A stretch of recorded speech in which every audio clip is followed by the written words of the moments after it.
नमस्कार दोस्तों, स्वागत है आपका आपके अपने YouTube चैनल द जी के गार्जियन में। तो दोस्तों, हम अपनी प्राचीन भारत इतिहास की क्लास को आगे बढ़ाते हुए आज पहुंच चुके हैं पल्लव वंश, कदम वंश और गंग वंश के ऊपर। ठीक है दोस्तों, देखिए ये अपनी क्लास 14 है और हम अपने दर्शकों को बताना चाहते हैं कि हम अपनी क्लास में रिवीजन भी साथ में कराते हैं। पहले मतलब अच्छे से थ्योरी करेंगे और उसके साथ में रिवीजन कराएंगे। ठीक है दोस्तों, तो अगर आप भी इस पूरे टॉपिक को अच्छे से कवर करना चाहते हैं तो हमारे साथ जुड़े रहिए। चलिए दोस्तों, बिना किसी टाइम को वेस्ट किए शुरू करते हैं। देखिए दोस्तों, ये जो हमारा आज हम पढ़ने वाले हैं पल्लव वंश, इसके अंदर हम देख लेते हैं किस किस राजा का हम इतिहास पढ़ने वाले हैं। सिंह विष्णु, महेंद्र वर्मन प्रथम, नरसिंह वर्मन प्रथम, नरसिंह वर्मन द्वितीय, नंदी वर्मन द्वितीय और अंतिम शासक था अपराजित वर्मन। ठीक है दोस्तों, इसी तरह से कदम वंश में हम पढ़ेंगे मयूर शर्मन और काकुस्थ वर्मा, जो इसके दो महत्वपूर्ण शासक थे। ठीक है, और गंग वंश में हम पढ़ेंगे पश्चिमी गंग वंश और पूर्वी गंग वंश के बारे में। ठीक है, ये सभी अच्छे से थ्योरी करने के बाद में हम लास्ट में लगाएंगे क्वेश्चन आंसर का सेट। जी हाँ दोस्तों, अभी तक में इन टॉपिक से जो भी क्वेश्चन आंसर बने हैं, जो भी एग्जाम में अभी तक पूछे गए हैं और जो भी इंपॉर्टेंट क्वेश्चन आंसर बन सकते हैं, हमने सारे क्वेश्चन आंसर इंपॉर्टेंट इसी टेस्ट में इंक्लूड किए हैं ताकि आपकी तैयारी A1 लेवल की हो सके। ठीक है दोस्तों, खाली आपको इस क्लास को एक वीडियो के जैसे देखना है, बाकी आपको कुछ नहीं करना है। हम आपको समझाने का प्रयास पूरा करेंगे। ठीक है दोस्तों, चलिए शुरू करते हैं। देखिए दोस्तों, पल्लव वंश। जी हाँ, देखिए पल्लव वंश का शासन कहां पे था हम देखते हैं। दक्षिणी आंध्रा में, उत्तरी तमिलनाडु, कांची में। ठीक है दोस्तों, ये वो जगह थी जहां पे पल्लव वंश का शासन था। इसकी राजधानी की अगर बात करें तो इसकी राजधानियों को देखिए कांचीपुरम, महाबलीपुरम या फिर मामल्लपुरम। ठीक है, इसके अलग अलग नाम दिए गए हैं, हमको ये याद रखना है। ये इंपॉर्टेंट पॉइंट है क्योंकि एग्जामिनर सीधा पूछ लेता है कि पल्लव वंश की जो राजधानी थी वो कौन सी थी। ठीक है, उसका नाम क्या था। ठीक है दोस्तों, और अभी हम देखते हैं कि जो राजभाषा थी, मतलब पल्लव वंश में जिस भाषा का प्रयोग किया जाता था राजकीय कार्यों में, वो कौन सी थी? वो थी संस्कृत भाषा। ठीक है दोस्तों, आपको इसको पक्का याद रखना है। संस्कृत भाषा राजकीय भाषा थी पल्लव वंश की। ठीक है, देखिए अब आगे चलते हैं। सिंह विष्णु, ठीक है, इसका समय काल था 575 से 600 ईस्वी। देखिए ये पल्लव वंश का संस्थापक था, हमको याद रखना है। पल्लव वंश का संस्थापक कौन था? सिंह विष्णु। यह प्रथम प्रमुख शासक था और इसने उपाधि ली थी अवनी सिंह की। ठीक है, ये हमारे लिए इंपॉर्टेंट हो जाता है। एग्जाम में एग्जामिनर पूछता है कि अवनी सिंह की उपाधि किस पल्लव शासक के द्वारा ग्रहण की गई थी, तो हमको बताना है सिंह विष्णु के द्वारा। ठीक है दोस्तों, यह विष्णु धर्म का अनुयायी था, मतलब कि वैष्णव धर्म का प्रचार प्रसार करने वाला था। यह वैष्णव धर्म को मानता था। ठीक है, देखिए इसके समय में मामल्लपुरम के आदि वराह गुहा मंदिर का निर्माण कराया गया था।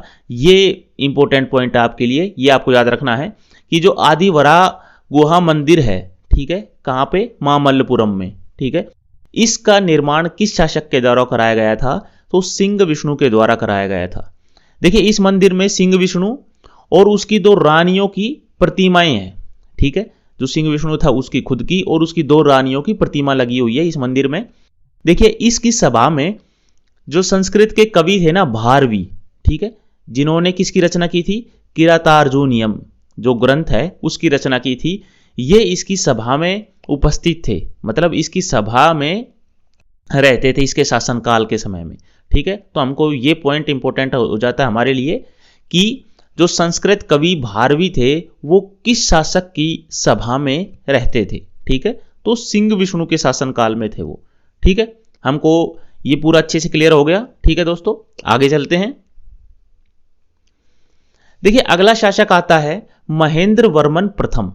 ठीक है, महेंद्र वर्मन प्रथम, जिसका शासनकाल हम देखते हैं 600 से 630 ईस्वी के मध्य में आता है। 30 साल का शासनकाल था इसका। देखिए इसकी रचना देखते हैं, एक बहुत ही महत्वपूर्ण रचना है, ये काफी बार एग्जाम में पूछी जाती है, मत विलास प्रहसन। ठीक है, इसको आप डबल स्टार कर लीजिए, क्योंकि ये रचना काफी बार एग्जाम में पूछी गई है कि मत विलास प्रहसन किस शासक की रचना है या किसके द्वारा रचित ग्रंथ है। ठीक है, तो ये महेंद्र वर्मन प्रथम के द्वारा रचित है। ठीक है, देखिए इसकी उपाधियां देख लेते हैं हम। इसकी उपाधि थी भगवद जनुकीयम, भगवद जनुकीयम। ठीक है, और एक थी चित्रकार पुल्ली। ठीक है, ये दोनों उपाधियां इसकी वेरी वेरी इंपॉर्टेंट है।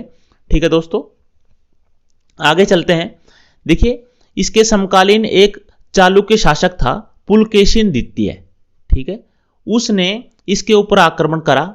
ठीक है, इसे हराया और दोनों वंशों के बीच लंबे समय तक चलने वाले राजनीतिक संघर्ष को शुरू कर दिया। देखिए इस लाइन को हम थोड़ा डिटेल में समझते हैं। देखिए जहां ये महेंद्र वर्मन प्रथम शासन कर रहा था, तो इसी के समकालीन किसी अन्य जगह पर, ठीक है, जो चालुक्य या बादामी, जो कर्नाटक का जो इलाका था, ठीक है, उस इलाके में शासन कर रहा था चालुक्य वंश का शासक पुलकेशिन द्वितीय। ठीक है, देखिए पुलकेशिन द्वितीय ने महेंद्र वर्मन प्रथम के ऊपर आक्रमण कर दिया।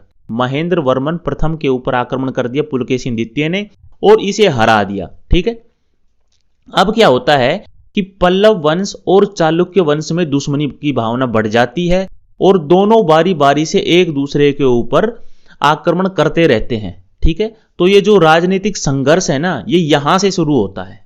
ठीक है, आगे चलते हैं। देखिए जो महेंद्र वर्मन प्रथम था, इसने तमिल शैव संत, क्या नाम था उसका, अप्पार, इसके प्रभाव में आकर जैन धर्म का त्याग कर दिया था और शैव धर्म ग्रहण कर लिया था। ठीक है, तो ये थोड़ी इंपॉर्टेंट पॉइंट बनता है हमारे लिए कि जो महेंद्र वर्मन प्रथम थे, उन्होंने किस संत के प्रभाव में आकर शैव धर्म ग्रहण किया था। ठीक है, तो अप्पार के प्रभाव में आकर। ठीक है, ये पहले जैन धर्म का पालन करते थे। ठीक है, लेकिन बाद में इन्होंने जैन धर्म का तो त्याग कर दिया और शैव धर्म को ग्रहण कर लिया। ठीक है दोस्तों, देखिए अगला शासक आता है नरसिंह वर्मन प्रथम। ठीक है, इसका शासनकाल देख लेते हैं हम। 630 से 668 ईस्वी के मध्य में इसने शासन किया था। यह पल्लव वंश का सबसे शक्तिशाली राजा था। सर्वाधिक शक्तिशाली राजा अगर पल्लव वंश का कोई था तो वो था नरसिंह वर्मन प्रथम। ये हमको याद रखना है। ठीक है, देखिए कुरम ताम्रपत्र अभिलेख के अनुसार इसने परियल, मणिमंगलम और शूरमार, ये 3 युद्ध थे। परियल, मणिमंगलम और शूरमार के युद्धों में पुलकेशिन द्वितीय को हरा दिया था। ठीक है, और वातापी कोंड की उपाधि धारण की थी। देखिए इसने खाली पुलकेशिन द्वितीय को हराए नहीं था, उसको मार भी दिया था। ठीक है, इस युद्ध में उसने पुलकेशिन द्वितीय की मृत्यु कर दी थी। ठीक है, पुलकेशिन द्वितीय की हत्या करने के पश्चात में इसने वातापी कोंड की उपाधि धारण की थी। ठीक है, क्योंकि इसने जो वातापी वाला जो क्षेत्र था उसके ऊपर अधिकार कर लिया था, तो इसने वातापी कोंड की उपाधि धारण की थी। देखिए हमने पिछली महेंद्र वर्मन प्रथम के शासनकाल में हमने देखा था कि जो पुलकेशिन द्वितीय था उसने आक्रमण किया था किसके ऊपर, महेंद्र वर्मन प्रथम के ऊपर, उसे हरा दिया था। ठीक है, तो जो राजनीतिक संघर्ष शुरू हुआ था वो आगे इस प्रकार से बढ़ा कि जो नरसिंह वर्मन प्रथम था, पल्लव वंश का शासक, इसने बदला लेने के लिए वापस पुलकेशिन द्वितीय के ऊपर आक्रमण कर दिया और उसके हत्या कर दी। ठीक है, मतलब उसको अच्छे से हरा दिया, उसकी हत्या कर दी और वातापी कोंड की उपाधि धारण कर दी। ये जो वातापी कोंड की उपाधि है ये एग्जाम में काफी बार पूछा गया है। ठीक है, आप इसको स्टार मार्क कर लीजिए, ये वेरी वेरी इंपॉर्टेंट है। ठीक है, देखिए इसने महाबलीपुरम या जिसको मामल्लपुरम भी बोलते हैं, ये नामक एक बड़ा नगर बसाया था। ठीक है, और मामल्ल का मतलब होता है महान पहलवान। ठीक है, इसकी उपाधि धारण की थी। ये पॉइंट भी इंपॉर्टेंट बनता है।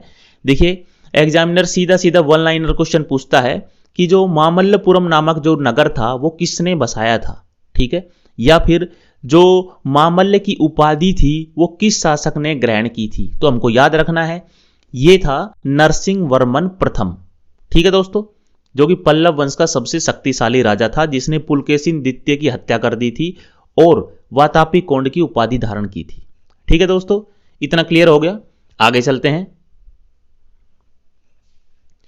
देखिए इसके शासनकाल में 641 ईस्वी के आसपास में जो चीनी यात्री था हेन सांग, वो आया था कांची में। ठीक है, कांची की यात्रा की थी उसने। देखिए जो महामल्ल शैली है ना, इसी को ही द्रविड़ शैली भी कहा जाता है। ठीक है, ये हमको याद रखना है कि जो द्रविड़ शैली है उसी को महामल्ल शैली कहा जाता है। ठीक है, देखिए इसने महाबलीपुरम का एकाश्म मंदिर का निर्माण कराया था। ठीक है, देखिए जो एकाश्म मंदिर है ना महाबलीपुरम में, ठीक है, उसका निर्माण कराया गया था। किसके द्वारा कराया गया था? नरसिंह वर्मन प्रथम के द्वारा। ठीक है, ये जो एकाश्म मंदिर है इसमें 7 रथ हैं। रथ मंदिरों की संख्या कितनी है? 7 है। ठीक है, और जो सबसे छोटा रथ है वो है द्रौपदी रथ।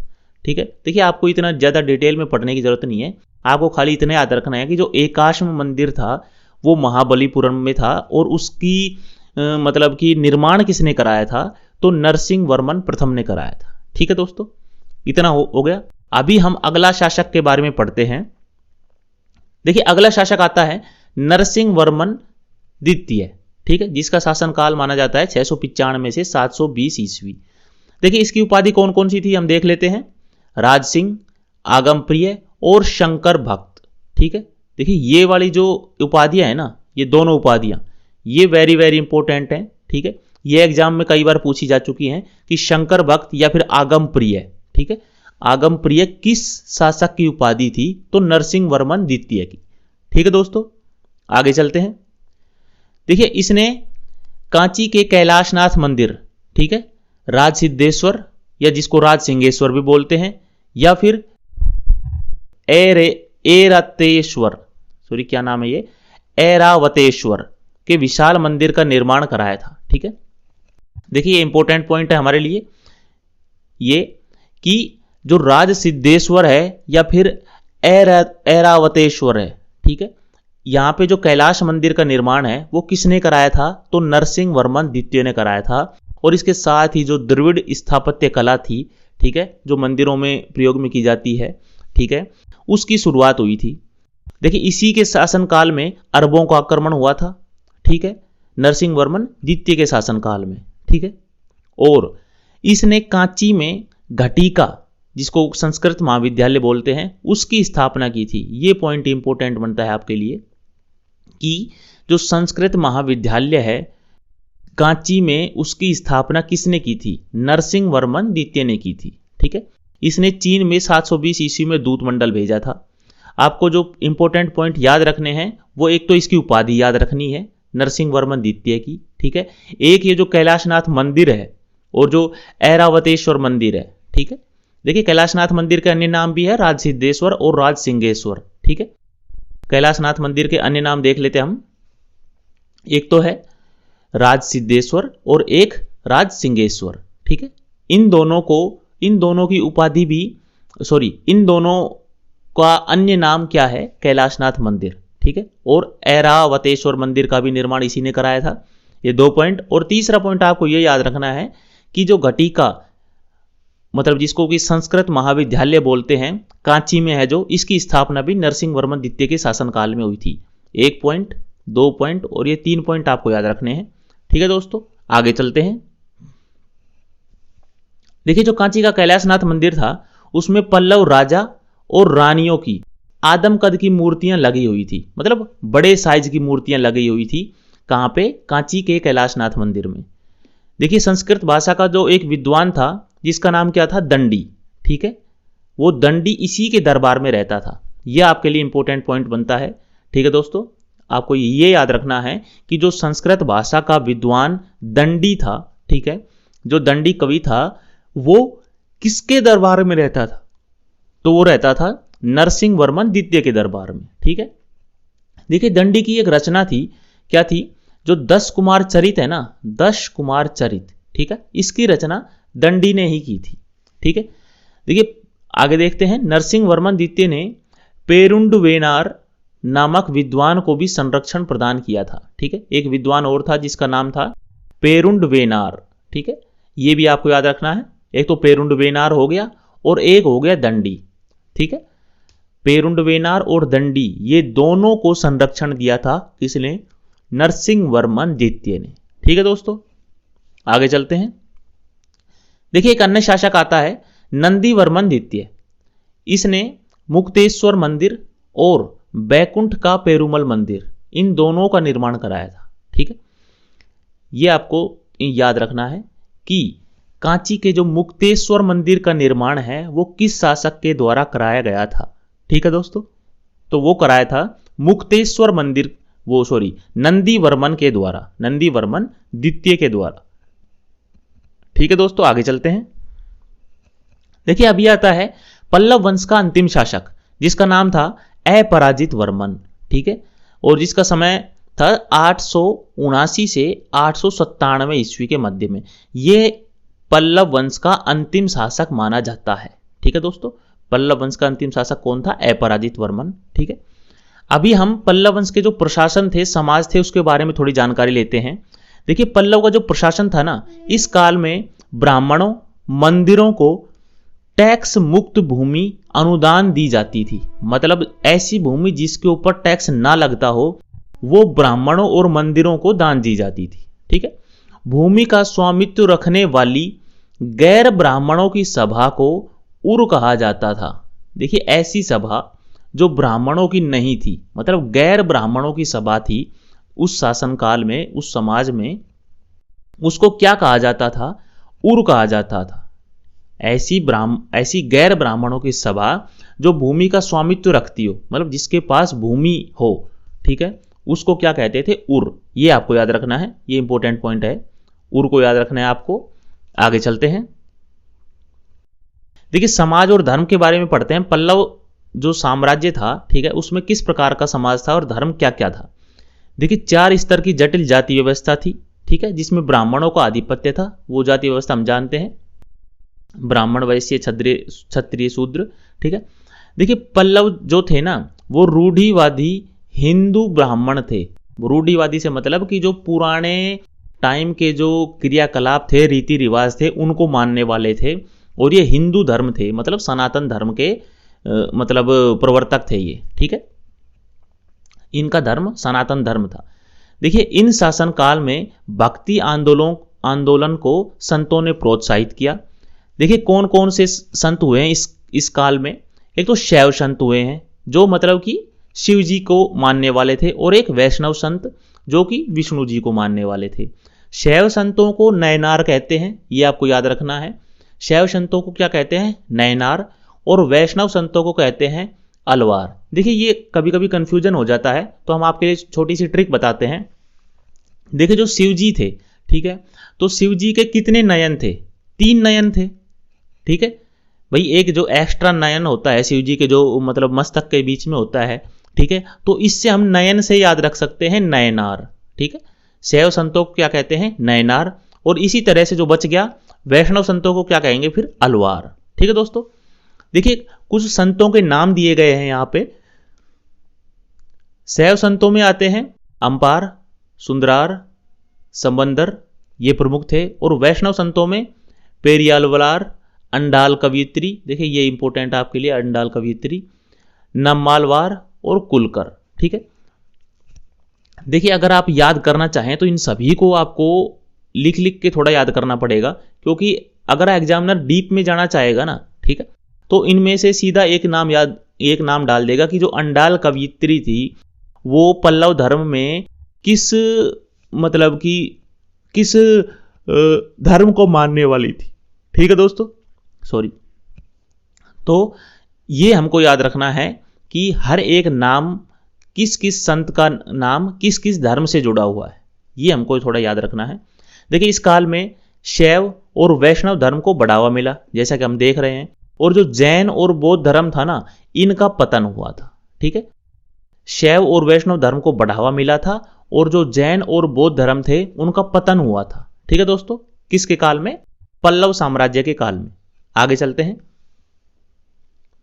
देखिए साहित्य, कला, स्थापत्य। देखो जो कांची थी वो शिक्षा और संस्कृति व्यापार में प्रसिद्ध हुआ था। ठीक है, उसके जो पल्लव वराजवंश के समय में जो कांची जो जगह थी, ठीक है, जो उनकी राजधानी थी, ठीक है, वो शिक्षा और संस्कृति के व्यापार में प्रसिद्ध थी। कांची में हमने देखा था कि जो शिक्षा का केंद्र था, मतलब जिसको घटिका बोलते हैं, ठीक है, वो काफी लोकप्रिय था, क्योंकि उसकी स्थापना थी यहाँ पे ठीक है। पल्लव काल में संस्कृत के साथ साथ तमिल भाषा को भी बढ़ावा दिया गया था, ठीक है। देखिए संस्कृत तो उनकी मेन भाषा थी ही थी, ठीक है, लेकिन उसके साथ साथ में जो तमिल भाषा थी उसको भी बढ़ावा दिया गया था। देखिए दो ग्रंथ के बारे में देखते हैं हम।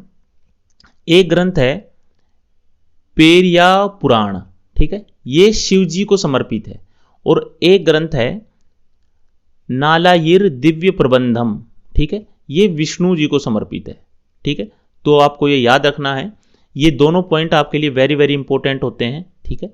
आपको इसमें भी ये पक्का याद रखना है कि नालियार दिव्य प्रबंधम किसको समर्पित है, विष्णु जी को, और पेरिया पुराण ये किसको समर्पित है, शिव को। ठीक है दोस्तों, इतना करने के बाद में आगे चलते हैं। देखिए इस काल में 4 शैलियों की, जो मंदिर कला के विकास में 4 शैलियों का विकास हुआ था। देखिए देखते हैं हम बारी बारी से। महेंद्र वर्मन प्रथम के काल में चट्टानों को काटकर मंदिर का निर्माण कराया गया, जिन्हें मंडप कहा जाता था, ठीक है, ये शैली थी। और इस शैली के अंतर्गत में कौन कौन से मंदिर आते थे, एक तो भैरवकुंड मंदिर, एक अनंतेश्वर मंदिर, ठीक है। आगे चलते हैं। देखिए एक द्रविड़ शैली थी, ठीक है, जो नरसिंह वर्मन प्रथम के शासनकाल में जो मंडप थे उनका आकार बढ़ गया था, ठीक है। इसका खाली ये थोड़ी इंपॉर्टेंट है, जो मंडप थे उनका थोड़ा आकार बढ़ा दिया गया था, ठीक है। और इस शैली का प्रमुख केंद्र था महाबलीपुरम। आगे चलते हैं। एक शैली थी राज सिंह शैली, ठीक है। इसमें किस प्रकार से मंदिर थे, देखिए मुक्त रूप से खड़ी या संरचनात्मक शैली थी ये। और मंदिर देख लेते हैं इसके। महाबलीपुरम का मुकुंदनयार, ओलाकानेश्वर का मंदिर, कांचीपुरम का कैलाशनाथ, बैकुंठ का पेरुमल मंदिर, ठीक है, ये सारे राज सिंह शैली के अंतर्गत बनाए गए थे। और अंत में देखते हैं नंदी वर्मन शैली। इसके अंतर्गत में मातगेश्वर मुक्तेश्वर मंदिर, सीतनवासल चित्रकला, ठीक है, ये इसी काल से संबंधित है। तो आपको देखिए ये याद रखने की जरूरत नहीं है, खाली आप थोड़ा इसको याद रख लीजिएगा। जो ये एक तो कांचीपुरम का कैलाशनाथ मंदिर है, ठीक है, बैकुंठ का पेरुमल मंदिर है, ठीक है, ये दोनों को आपको थोड़ा याद रखना है कि ये राज सिंह शैली में बनाए गए थे, ठीक है दोस्तों। आगे चलते हैं। देखिए अभी हमने पल्लव वंश को डिटेल में अच्छे से पढ़ा है, ठीक है। अभी हम पढ़ते हैं कदम्ब राज्य को, ठीक है।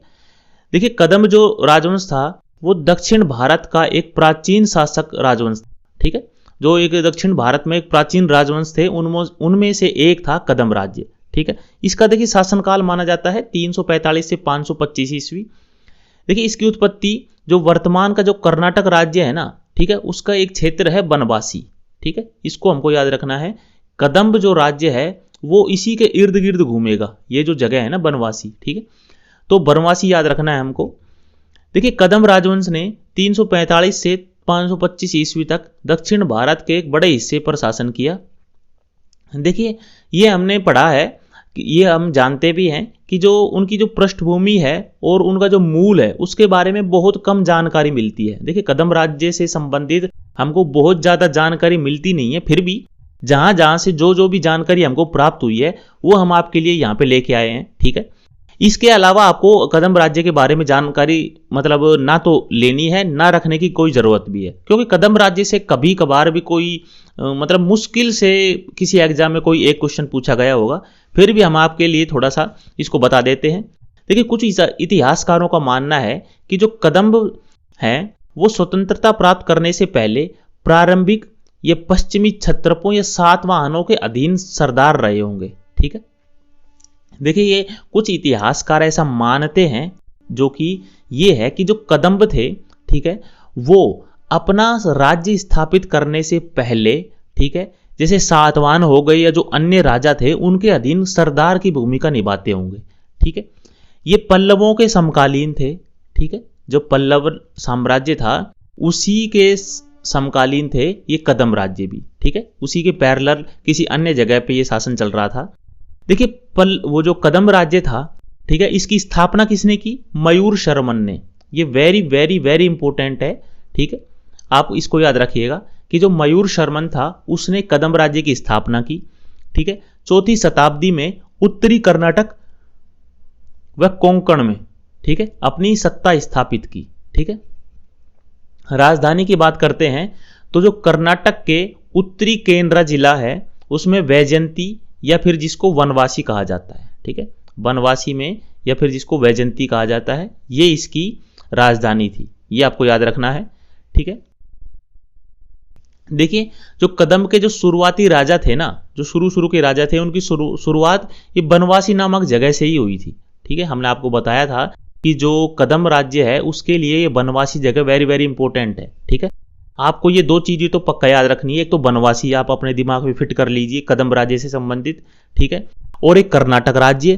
ठीक है, और एक मयूर शर्मन। ये जो 2-3 नाम है ना, आप इन्हीं को याद कर लीजिए। कदम्ब राज्य से इससे ज्यादा मतलब कुछ खास पूछा जाता नहीं है। ठीक है, देखिए जो बनवासी नामक जगह है ये कहाँ पे है? पश्चिमी घाट में है। ठीक है, ये जो पश्चिमी घाट की जो मतलब जगह है अपने, जैसे ये भारत है, देखिए हम आपको थोड़ा सा बता देते हैं।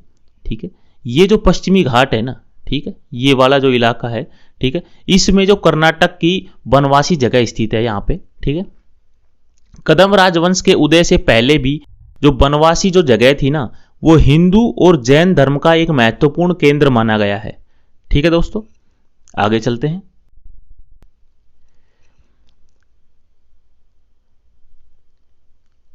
देखिए ये है कि काकुस्थ वर्मा ने कदम्ब वंश का सबसे प्रसिद्ध शासक था।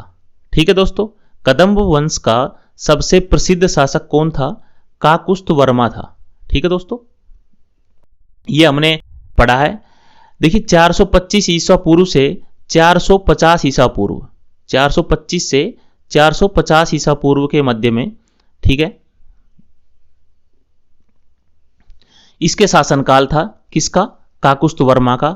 ठीक है, देखिए काकुस्थ वर्मा ने अपनी राजधानी कहां स्थानांतरित की थी? बनवासी से लेके कोलार स्थानांतरित कर दी थी। किसने? काकुस्थ वर्मा ने अपनी राजधानी। तो ये पॉइंट है ना, जो ये वाला पॉइंट है आपके लिए वेरी वेरी इंपॉर्टेंट हो जाता है। देखिए जो कदम्ब राज्य है इससे अधिकांश चीजें कुछ पूछी गई नहीं है खास अभी तक। ठीक है, फिर भी हम आपके लिए जो इंपॉर्टेंट पॉइंट बता रहे हैं आपको खाली वो याद रखना है। ठीक है, कि जो अपने जो बनवासी से कोलार स्थानांतरित करी थी, ठीक है, ये वाली, ये, ठीक है, आपको ये जगह पे ये जगह याद रखनी है आपको। ठीक है दोस्तों, आगे चलते हैं। देखिए काकुस्थ वर्मा ने जैन विद्वानों को संरक्षण दिया था और कई जैन बावड़ियों को निर्माण कराया था। ठीक है, काकुस्थ वर्मा का जो दरबारी कवि था ना, ये था दुर्विनीता। ठीक है, ये हमको याद रखना है, दुर्विनीता। ठीक है, इसने किस चीज की रचना की थी? काकुस्थव चरिते। ठीक है, काकुस्थव चरिते की रचना की थी। किसने की थी? दुर्विनीता ने। ठीक है, और ये जो दुर्विनीता था, इसने जो काकुस्थव चरिते लिखी थी, ये किसके बारे में जानकारी देती है? काकुस्थ वर्मा और उसकी जो उपलब्धियां थी ना, ठीक है, और उसकी उपलब्धियों के बारे में जानकारी देती है। ठीक है दोस्तों, आगे चलते हैं। देखिए काकुस्थ वर्मा द्वितीय की मृत्यु के साथ में कदम्ब राजवंश का पतन हो गया। ठीक है, ये हमको इंपॉर्टेंट रखना है कि जो काकुस्थ वर्मा था ये अंतिम इंपॉर्टेंट राजा था कदम्ब वंश का। ठीक है, और कदम्ब वंश की इस प्रकार की जो मतलब जो पतन हुआ था, ठीक है, वो किस वजह से हुआ था? तो ये हम देखते हैं कि जो चालुक्य थे ना, ठीक है, चालुक्य और जो गंग थे, ठीक है, गंग और चालुक्य ने इनके ऊपर हमले किए लगातार और इस वंश को कमजोर कर दिया था। ठीक है, एक तो चालुक्य हो गए, ठीक है, और गंग हो गए। ठीक है, इन सभी के हमलों ने इसको कमजोर कर दिया था। किसको कमजोर कर दिया था? वो कदम्ब वंश को। ठीक है, देखिए अर्थव्यवस्था की अगर बात करें, जो मुख्य आधार था वो कृषि थी। देखिए जो ये रेड लाइन आपको दिखाई दे रही है, इसके लिए थोड़ा क्षमा कर दीजिएगा। ठीक है, हम अगली क्लास में इसको थोड़ा बेटर तरीके से करेंगे।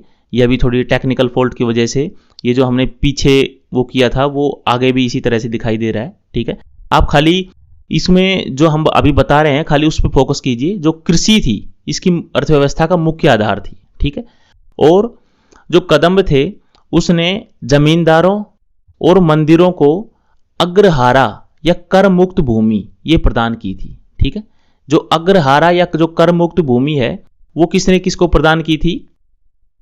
कदम वंश के शासकों ने जमींदारों और मंदिरों को प्रदान की थी। ठीक है दोस्तों, इतना करने के बाद में आगे चलते हैं। देखिए अभी में आता है अपना गंग वंश। ठीक है, गंग वंश में किस प्रकार का शासन था वो हम पढ़ते हैं। देखिए पश्चिमी गंग वंश और पूर्वी गंग वंश ये दो भागों में बटा हुआ था। ठीक है दोस्तों, अब हम दोनों को बारी बारी से पढ़ते हैं। देखिए हम आपको बता देते हैं कि पहले जो इसका जो मुख्य वंश है ना वो है पश्चिमी गंग वंश, और जो पूर्वी गंग वंश है ना वो इसी की एक शाखा मानी जाती है। ठीक है, तो पहले पश्चिमी गंग वंश को अच्छे से पढ़ते हैं हम। देखिए जो पश्चिमी गंग वंश है इसने प्राचीन कर्नाटक में करीब करीब 350 से 1000 ईस्वी तक शासन किया था। ठीक है, पश्चिमी गंग ने जो कोलार नामक जगह है ना साउथ में, ठीक है, उससे शासन किया था। ठीक है, इसको याद रखना है हम। देखिए बाद में वे कावेरी नदी के तट पर चले गए जो अब की मैसूर का क्षेत्र है, और करीब करीब 1000 ईस्वी में चोलों के द्वारा उन्हें पराजित कर दिया गया। ठीक है, जो चोल साम्राज्य थे, जो चोल शासक थे, उन्होंने किसको पराजित कर दिया 1000 ईस्वी में?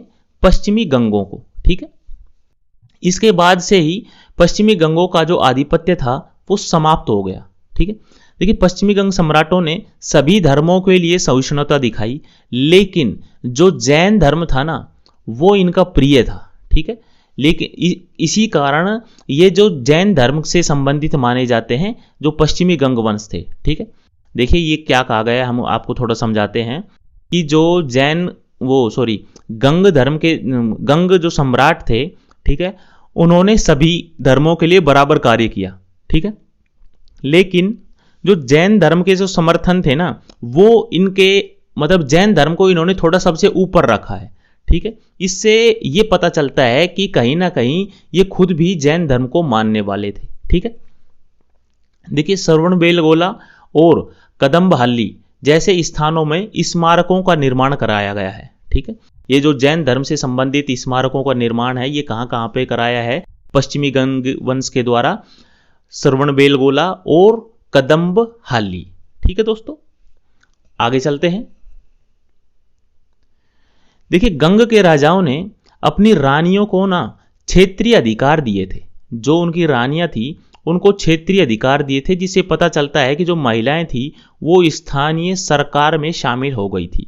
देखिए जब रानियों को क्षेत्रीय अधिकार दिया जाएगा कि भाई ये मेरी इस रानी का ये क्षेत्र है, ठीक है, तो सीधी सी बात है जो महिला होंगी वो वहां की स्थानीय सरकार में, ठीक है, मतलब वो जो उधर का स्थानीय प्रशासन था उसमें शामिल होंगी। ठीक है, देखिए शाही परिवार की जो शिक्षा थी ना, ठीक है, जो गंग वंश के जो शाही परिवार थे उसमें मतलब जो भी नए शासक आने वाले थे, मतलब जो भी बच्चे थे उसमें, ठीक है, जो आगे चल के राजा बनेंगे या रानी बनेंगी, ठीक है, उनकी जो शिक्षा थी उसको सख्ती से विनियमित किया गया था। जिसमें क्या क्या पढ़ाते थे उनको? राजनीति विज्ञान, हाथी घोड़ों की सवारी, तीरंदाजी, चिकित्सा, कविता, व्याकरण, रंगमंच, साहित्य, नृत्य, गायन और संगीत वाद्य यंत्र के उपयोग की कक्षाएं शामिल थी। मतलब उनको पूरी तरह से पारंगत किया जाता था। ठीक है, इन सभी में, और वो भी सख्ती से। ठीक है दोस्तों, आगे चलते हैं। देखिए अंतरजातीय विवाह, बाल विवाह, देखिए अंतरजातीय विवाह, बाल विवाह और मामा की बेटी के साथ में लड़के का विवाह, ठीक है, और स्वयंवर विवाह सभी लोकप्रिय चलन में थे। देखिए ये सबसे ज़्यादा देखा जाता है ये साउथ में कि जो उनके जैसे कोई लड़का है उसकी शादी मतलब मैक्सिमम होती है उसकी मामा की लड़की के साथ में। ठीक है, तो ये इधर से ही चलन में आया है। ठीक है, ये सभी काफ़ी लोकप्रिय थे उस समय में। ठीक है, और जो अंतरजातीय विवाह थे मतलब एक जाति से दूसरी जाति में विवाह ये भी चलता था, बाल विवाह भी चलता था। ठीक है, और जो स्वयंवर विवाह था, ठीक है, ये भी चलता था। ये सभी लोकप्रिय थे उस समय में। ठीक है, देखिए मारे गए नायकों के लिए पत्थरों के स्मारक बनाए गए थे और जो पीड़ित परिवार था उसको स्मारक के रखरखाव के लिए वित्तीय सहायता दी गई थी। ठीक है, देखिए अभी हम पढ़ते हैं पूर्वी गंग वंश के बारे में। देखिए हमने पढ़ा था कि कलिंग के गंगों को, देखिए कलिंग जो राज्य था, ठीक है, उसके आसपास का क्षेत्र माना जाता है। तो ये कहा गया है कि जो कलिंग के गंगों को ऐतिहासिक रूप से पूर्वी गंग के रूप में जाना जाता है। ठीक है, जो कलिंग के गंग थे उन्हीं को पूर्वी गंग कहा जाता है। ठीक है, जो उड़ीसा का जो इलाका था उसमें जो गंग रहते थे उन्हीं को पूर्वी गंग कहते थे। देखिए आगे चलते हैं। चौड़ा गंग के शुरुआती ताम्र प्लेट अनुदानों में प्रलेखित है कि कलिंग के पूर्वी गंग मैसूर के शक्तिशाली पश्चिमी गंग परिवार की एक शाखा थे। यह हमने आपको बताया था कि जो पूर्वी गंग हैं वो किसकी एक शाखा माने जाते हैं, पश्चिमी गंगों की शाखा माने जाते हैं। ठीक है दोस्तों, और ये लिखा हुआ कहाँ है, जो चौड़ा गंग के जो ताम्र प्लेट अनुदान है ना, ठीक है, मतलब ये एक अभिलेख है, किसके अभिलेख हैं, चौड़ा गंग नामक व्यक्ति के। ठीक है, आगे चलते हैं। देखिए एक इनका शासक आता है पूर्वी गंगों का इंद्रवर्मन प्रथम। ठीक है, यह पूर्वी गंग राजवंश का पहला ऐतिहासिक शासक है जो विश्वसनीय अभिलेखों से जाना जाता है। यह प्रसिद्ध बलवान व्यक्ति था। ठीक है, इसके अधीन बड़ी संख्या में जागीरदार थे और उसकी राजधानी दंतपुरा में थी। देखिए आपको कुछ याद नहीं रखना है, ठीक है, आपको खाली इतना याद रखना है, ये जो दंतपुरा है ना, आपको खाली ये याद रखना है। ठीक है, दंतपुरा राजधानी थी किसकी, इंद्रवर्मन प्रथम की। ठीक है, जो कि एक पूर्वी गंग वंश का शासक था। ठीक है दोस्तों, देखिए इसने गंग संवत की स्थापना की, ये इंपॉर्टेंट हो जाता है गंग पूर्वी गंग वंश से। और कब की थी, 498 ईस्वी के आवास में। 498 ईस्वी ने गंग संवत की स्थापना की थी, किसने, इंद्रवर्मन प्रथम ने। ठीक है, ये गंग वंश के पहले महान राजा थे और उन्होंने ही सबसे ज्यादा गंग सिंहासन धारण किया था, सबसे ज्यादा समय के लिए।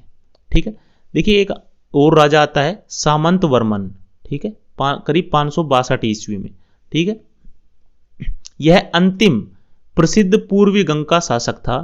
सामंत वर्मन ने अपने जो इससे पहले शासक आए उनकी तरह त्रिकालिंगापति की उपाधि धारण की थी। ठीक है, देखिए पूर्वी गंग वंश में आपको याद रखने की सिर्फ ये चीज है कि जो पूर्वी गंग थे उन्होंने गंग संवत को शुरू किया था 498 ईस्वी में, और वो शासक कौन था, इंद्रवर्मन प्रथम था।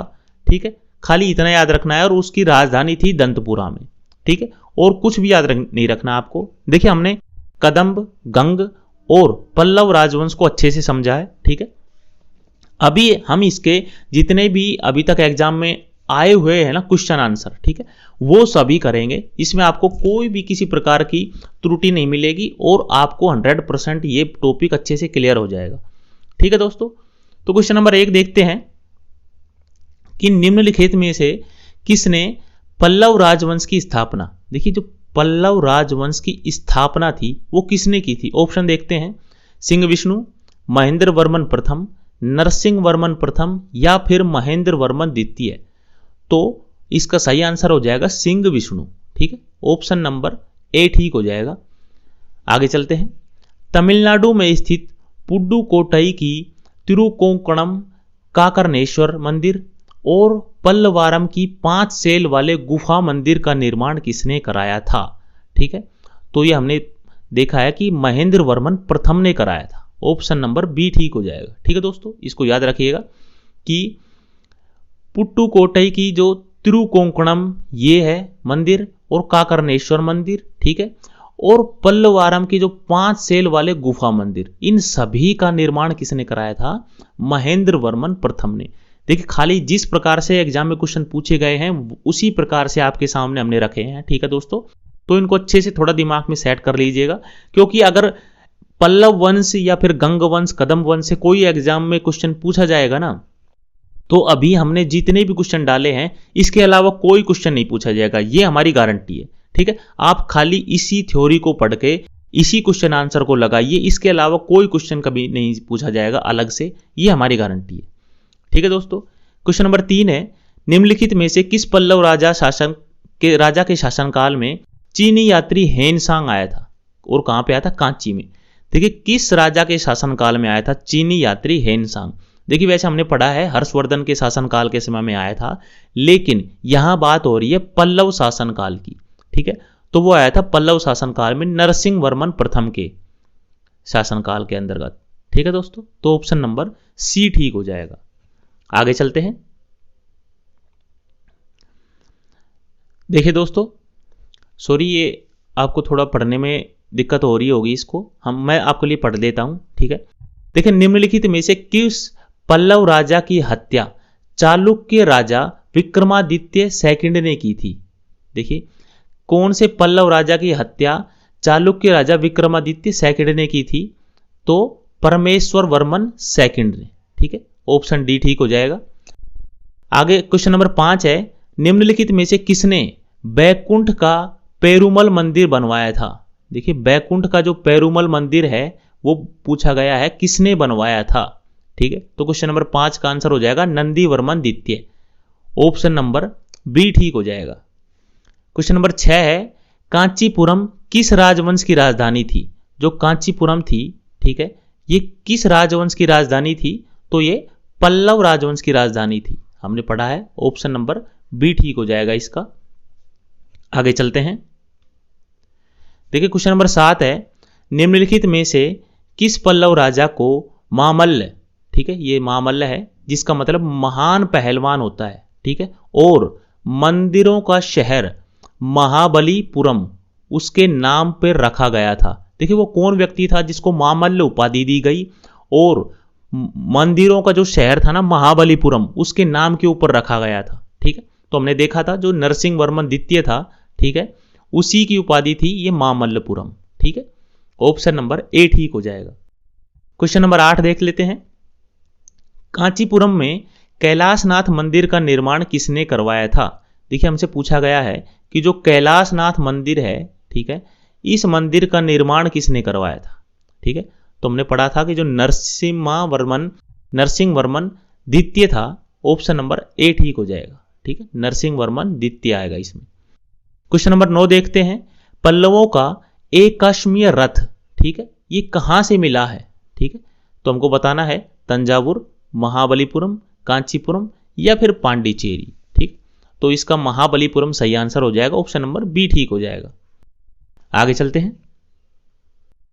क्वेश्चन नंबर 10 है, पल्लवों ने किस नगर से शासन संचालित किया था?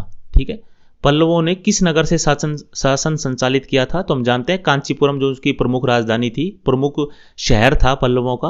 ऑप्शन नंबर सी ठीक हो जाएगा। क्वेश्चन नंबर 11 देखते हैं। पल्लवों की जो राजधानी थी वो क्या थी? ठीक है, तो हमने देखा था पल्लवों की राजधानी कांची थी, ठीक है, ऑप्शन बी ठीक हो जाएगा। क्वेश्चन नंबर 12 है, महाबलीपुरम में जो रथ मंदिरों का निर्माण है ना वो किस पल्लव शासक के शासनकाल में हुआ था? रथ मंदिरों का निर्माण किसने कराया था? तो वो कराया था नरसिंह वर्मन प्रथम ने। ठीक है दोस्तों, नरसिंह वर्मन प्रथम ने। ऑप्शन सी ठीक हो जाएगा। ठीक है, आगे चलते हैं। क्वेश्चन नंबर 13 है, पल्लव वंश का जो संस्थापक था कौन था? सिंह विष्णु। ठीक है, इस सिंह विष्णु तो फिर पूछा गया है हमसे कि राष्ट्रकूट वंश का संस्थापक कौन था? देखिए, ये आपको थोड़ा याद रखना है, जब हम राष्ट्रकूट वंश पढ़ेंगे, ठीक है, तो उसमें अच्छे से क्लियर हो जाएगा। खाली आपको इधर में याद रखना है कि जो पल्लव वंश का संस्थापक था विष्णु, सिंह विष्णु, और राष्ट्रकूट वंश का संस्थापक था दंती दुर्ग। ठीक है, ये क्वेश्चन अगले टॉपिक का है, फिर भी आपको याद रखना है कि दंती दुर्ग ने राष्ट्रकूट वंश की स्थापना की थी। आगे चलते हैं। क्वेश्चन नंबर 14 है, किस पल्लव शासक के शासनकाल में पल्लवों और चालुक्यों के बीच में संघर्ष जो था वो शुरू हो गया था? देखिए, किस शासक की वजह से वो संघर्ष शुरू हुआ था? ठीक है, तो ऑप्शन इसका सही हो जाएगा महेंद्र वर्मन प्रथम के बीच में। ठीक है, महेंद्र वर्मन प्रथम की वजह से। ऑप्शन नंबर ए ठीक हो जाएगा। आगे चलते हैं। देखिए, क्वेश्चन नंबर 15 है, सिंह विष्णु के दरबार में रहने वाले लेखक का नाम क्या है? देखिए, हमने देखा था कि जो भारवी कवि थे वो सिंह विष्णु के दरबार में रहते थे, तो ऑप्शन नंबर सी ठीक हो जाएगा। ठीक है दोस्तों, आगे चलते हैं। क्वेश्चन नंबर 16 है, कौन से पल्लव राजा ने चालुक्य सम्राट राजा पुलकेशिन द्वितीय को हरा दिया था और उपाधि धारण की थी वातापी कोंड की? ठीक है, तो ऐसा कौन सा राजा था जिसने पुलकेशिन द्वितीय जैसे शक्तिशाली राजा को भी हरा दिया था? तो वो था नरसिंह वर्मन प्रथम। ऑप्शन ए ठीक हो जाएगा। क्वेश्चन नंबर 17 देखते हैं, पल्लव वंश ने किसके बीच शासन किया है? ठीक है, तो ये हमको बताना है। देखिए, पल्लवों ने शासन किया था करीब 5वीं से 10वीं शताब्दी के बीच में। ठीक है दोस्तों, तो ऑप्शन नंबर सी ठीक हो जाएगा इसमें। ठीक है, क्वेश्चन नंबर 18 देखते हैं। प्रारंभ में पल्लव किसके सामंत के रूप में कार्य करते थे? देखिए, जो पल्लव राजवंश था वो शुरू होने से पहले जो पल्लव थे वो किसके सामंत के रूप में काम करते थे? तो वो सातवाहन जो वंश था उसके सामंत थे पहले, उसके बाद में ये शासक बने थे। ठीक है, ऑप्शन ए ठीक हो जाएगा। आगे चलते हैं। देखिए, महेंद्र वर्मन प्रथम शुरू में किस धर्म का मानने वाला था? ठीक है, शुरू में किस धर्म को मानता था? तो जो जैन धर्म को मानता था। ऑप्शन नंबर बी ठीक हो जाएगा। आगे चलते हैं। देखिए, गंग वंश की स्थापना किसने की थी? ठीक है, क्वेश्चन नंबर 20 है, गंग वंश की स्थापना किसने की थी? तो ये हो जाएगा इंद्रवर्मन प्रथम ने। ऑप्शन सी ठीक हो जाएगा इसका। इंद्रवर्मन प्रथम ने स्थापना की थी किसकी? गंग वंश की। ठीक है दोस्तों। क्वेश्चन नंबर 21 है, पूर्वी गंग वंश को किस अन्य नाम से जानते हैं? पूर्वी गंग वंश को कौन से नाम से जानते हैं? तो कलिंग के गंग के नाम से जानते हैं। ऑप्शन बी ठीक हो जाएगा। ठीक है दोस्तों। देखिए दोस्तों, ये जो थोड़ी टेक्निकल प्रॉब्लम आ रही है अपनी, ये जो रेड लाइनिंग आपको दिखाई दे रही है, ठीक है, हम आपको खाली ये अभी फिर से क्लियर कर देते हैं, ठीक है, कि आगे से इसका पक्का ध्यान रखा जाएगा। आप अभी के लिए थोड़ी सॉरी आपसे, ठीक है। क्वेश्चन नंबर 19 है, इसका हम 19, 20 और 21 आप ये जो रेड टिक कर रहे हैं इससे आप इसको सही मत कीजिएगा, हम आपको फिर से एक बार इनका आंसर बता देते हैं। देखिए, 19 का है ऑप्शन नंबर बी जैन धर्म, ठीक है, और 20 का है ऑप्शन नंबर सी इंद्रवर्मन प्रथम, ठीक है, और जो क्वेश्चन 21 है उसका आंसर होगा बी कलिंग के गंग। ठीक है दोस्तों। आगे चलते हैं। क्वेश्चन नंबर 22 है, पश्चिमी गंग राजवंश में किस प्रकार का विवाह समाज में प्रचलित था? ठीक है, तो किस प्रकार का विवाह था? देखिए, बाल विवाह भी होता था, ठीक है, ये हमने पढ़ा था, सही है। मामा की बेटी के साथ भी लड़के का विवाह होता था, ठीक है, ये भी सही है, और स्वयंवर विवाह भी होता था, ये भी सही है। तो उपरोक्त सभी। पश्चिमी गंग सम्राटों ने मुख्यतः किस धर्म का संरक्षण किया था? ठीक है, तो हमने देखा था जैन धर्म का मुख्यतः संरक्षण किया था इन्होंने, पश्चिमी गंगों ने। आगे चलते हैं। गंग वंश का पतन लगभग कितनी ईस्वी के आसपास हुआ? तो हमने देखा था जो गंग वंश है उसका पतन हुआ था करीब करीब 1000 ईस्वी के पास आसपास में, जब चोलों ने उनके ऊपर आक्रमण कर दिया था। ऑप्शन सी ठीक हो जाएगा। क्वेश्चन नंबर 25 है, कदम राजवंश की अर्थव्यवस्था का मुख्य आधार क्या था? देखिए, अर्थव्यवस्था किस प्रकार से चलती थी जो कदम राजवंश था? तो हमने पढ़ा था कि जो कदम राजवंश था उसमें मुख्यतः कृषि होती थी, लोग कृषि के ऊपर डिपेंड थे। ऑप्शन बी ठीक हो जाएगा। क्वेश्चन 26 है, किस कदम शासक ने अपनी राजधानी वनवासी से कोलार स्थानांतरित की थी? ठीक है, कौन से कदम शासक ने? तो क्वेश्चन नंबर 26 का ऑप्शन बी ठीक हो जाएगा, काकुस्थ वर्मा ने। ठीक है। क्वेश्चन 27 है, पल्लव साम्राज्य में भूमि का स्वामित्व रखने वाली गैर ब्राह्मणों की सभा को क्या कहते थे? तो हमने पढ़ा था उरु कहते थे। ऑप्शन बी ठीक हो जाएगा। आगे चलते हैं।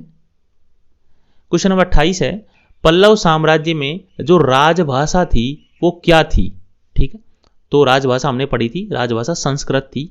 ऑप्शन सी ठीक हो जाएगा।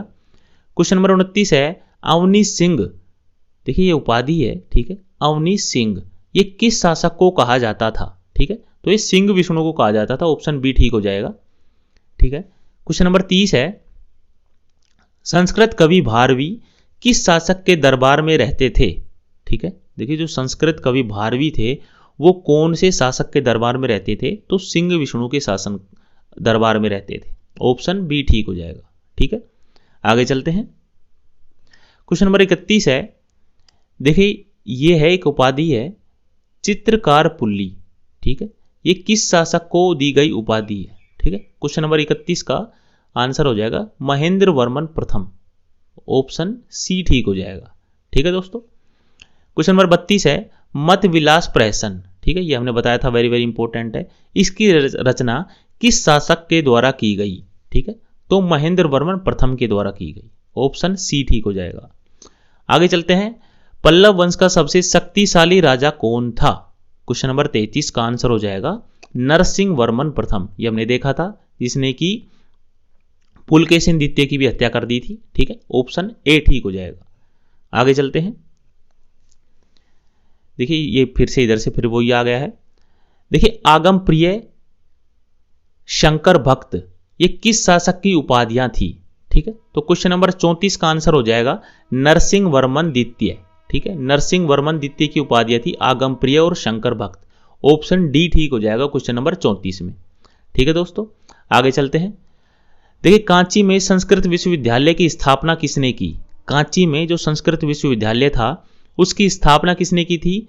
तो नरसिंह वर्मन द्वितीय ने। ऑप्शन डी ठीक हो जाएगा, 35 का ऑप्शन डी ठीक हो जाएगा। ठीक है दोस्तों, आगे चलते हैं। क्वेश्चन नंबर 36 है, किस शासक ने पेरुंड वेनार नामक विद्वान को संरक्षण दिया था?